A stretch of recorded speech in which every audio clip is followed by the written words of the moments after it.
Well, for our last lecture this week, we'll take a look at the ancient Babylonians, really focusing on the character of Hammurabi. And then we'll talk about the religion of the ancient Mesopotamians, some of the myths and so forth. As for Babylon, Babylon was kind of seen as a type of Eden. It's there, for example, we get the Hanging Gardens, sometime after Hammurabi, probably built by Nebuchadnezzar. But Babylon itself is located on the Euphrates River, and it's within about 50 miles of the Tigris River. It's one of the most fruitful parts of all of the Fertile Crescent.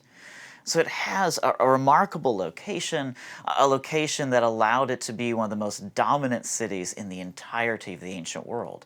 Even when Alexander the Great was conquering his empire, Babylon was seen as the greatest of the cities he actually took over and conquered.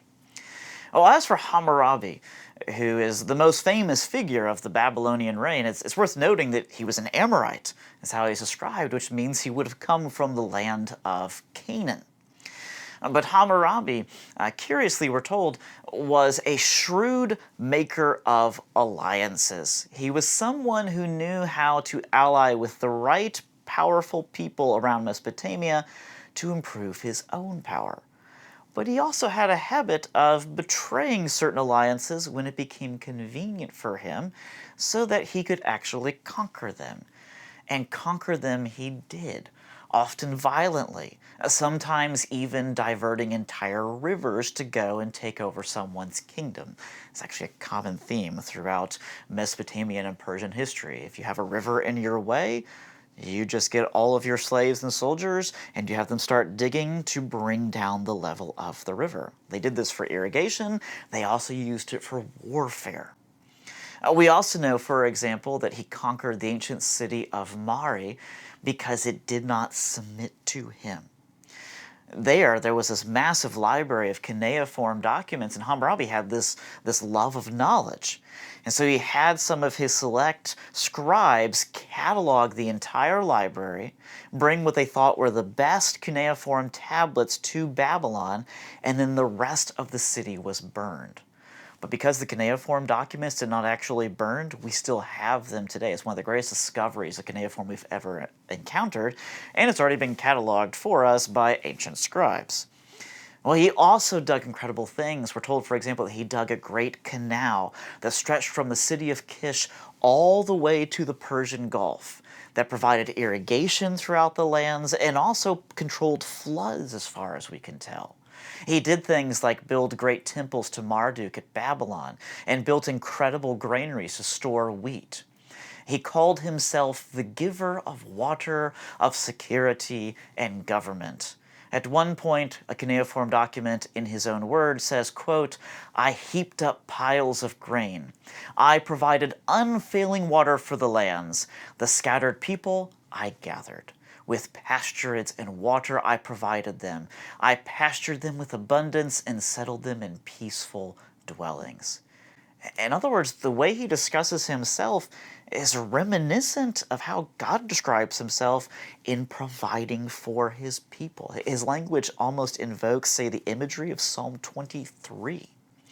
And we see something similar with his famous law code. Let me read to you the prologue of his law. He says this, I'll just read part of it. He says, "Anu and Bel," those are both gods, "called me, Hammurabi, the exalted prince, the worshipper of the gods, to cause justice to prevail in the land, to destroy the wicked and the evil, to prevent the strong from oppressing the weak, to enlighten the land, and to further the welfare of the people. Hammurabi, the governor named by Bel, am I, who brought about plenty and abundance, who made everything for Nippur and Durali complete, who gave life to the city of Uruk, and so forth and so forth." He actually goes on talking about all of his grand deeds over and over and over again. In the epilogue, for example, he says that he carried the people in his bosom. He carried them closely to himself. He uses language like God uses in the Bible to describe himself. At one point, Hammurabi says, "In my wisdom I restrained them so that the strong man might not oppress the weak, and that they should give justice to the orphan and the widow." What's curious is when we begin to look at how the law code was used. What we know about his law code is that it was inscribed on these pillars or these stelas that were put in every city of his empire. In other words, his law code was meant to be this unifying code that would create more control for him over his empire. In fact, when you entered his empire on one of the most common forms of travel back then, river travel, there were various checkpoints set up along the rivers to stop travelers so that they could be shown the code, so they would know where they were entering. These laws deal with everything from personal property to real estate to trade and business to family law to what happens if someone's injured to things such as how you treat workers or how you treat slaves and so forth. It's often compared to the Old Testament law, what we sometimes call the Mosaic law. But there are enormous differences we need to point out. For one, Hammurabi's law is man-made. He makes it very clear that the gods gave him authority to make the laws. And in fact, the artistry, the sculpture that goes with his law code, his stela, shows the god Shamash seated on his throne, giving his signet to Hammurabi to give him the authority to actually make these laws. It's very different than what we see in the Old Testament, where the laws are directly given. They're revealed by God. And when he gives them, he ties them to the things he has already done for the people. Hammurabi actually is the same thing. He ties them to things he's already done for the people.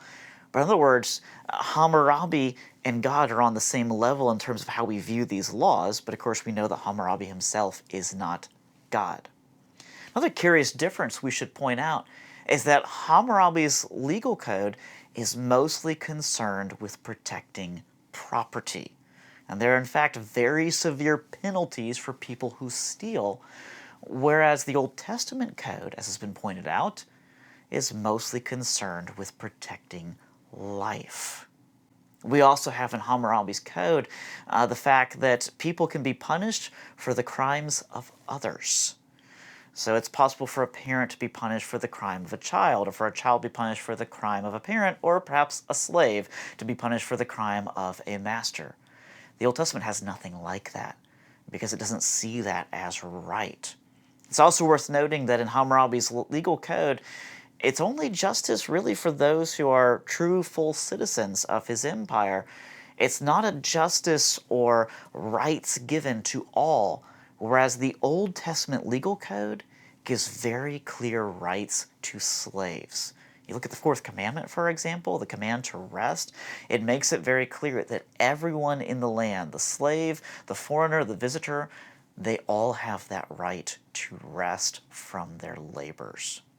It's also been pointed out that the codes are very different because Hammurabi's code seems to be focused on control, upon worrying about the effects of the crime, whereas the Old Testament code, which is rooted on the Ten Commandments, which are rooted on the greatest commandment, to love the Lord our God with all our heart, mind, soul, and strength, and to love our neighbor as ourselves, they're rooted on our relationships. First of all with God, and then with mankind. In other words, they're very covenantal. You don't get the same thing in Hammurabi's code. What we know about Hammurabi and the Babylonians is that after him came his son, who encountered massive rebellions of people who no longer wanted his rule. It wasn't that his code was so brilliant and that he was such a shepherd they actually wanted to follow him. It was really about Hammurabi's control and his empire's control. His own people rebelled against his son, and thus his empire ended, and it was dominated by another invading people known as the Kassites. Well, let's take a look now, before we end this lecture, on the religion, the faith of the ancient Mesopotamians. One thing that's worth pointing out is that the king himself, of various Mesopotamian cultures, was often seen as a god.